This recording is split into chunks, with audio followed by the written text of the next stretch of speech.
খুবই সুন্দর, খুবই সুন্দর। তবে চঞ্চলের শাস্তিটা হলে আরো বেশি বেটার হতো। জি সেম সেম একদম। মুভিটার স্টোরিটা পূরণ হলে অনেক সুন্দর ছিল, ভালো ছিল, ডিফারেন্ট টাইপের স্টোরি নিয়ে ভালো ছিল, হ্যাপি এন্ডিং ছিল। অসাধারণ অসাধারণ, বেস্ট একটা সিনেমা, অনেক ডিফারেন্ট ছিল, এই ধরনের মুভি আরো হওয়া উচিত। Thank you.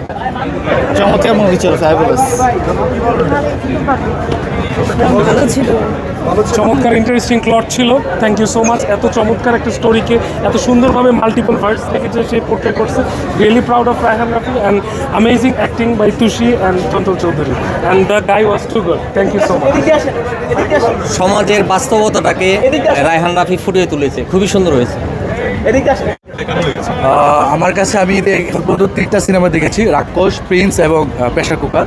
আমার কাছে মনে হচ্ছে এই 3টার পরিবর্তে এই প্রেশার কুকার ঈদের সেরা সিনেমা।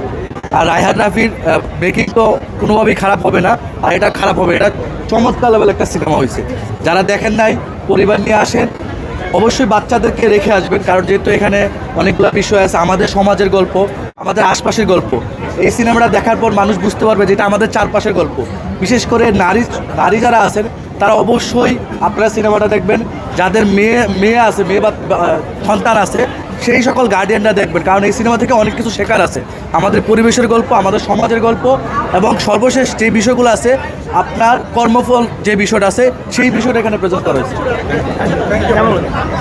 সিনেমা অসাধারণ ছিল।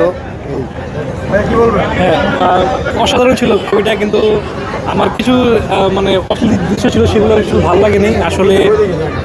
একটু বেশি ছিল যে দৃশ্যগুলো, তো যদি এগুলো ওভারকাম করতে পারে তাহলে ওটা একটা মানে খুব ভালো একটা ছবি, এটা খুব ভালো লেগেছে।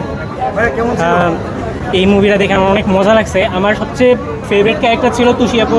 তুষি আপুরে আমি মানে অনেক ভালো অ্যাক্টিং, মানে আমার তার সাথে আমি লাস্টে যে হাত মিলাইতে পারছি, অনেক খুশি হয়েছে আমি। থ্যাংকস। হ্যাঁ, অসাধারণ ছিল আর অনেক ইমার্সিভ ছিল। বাংলাদেশ এরকম মুভি আসলে আমি এত দেখিনি, আমার কাছে অনেক ভালো লাগছে।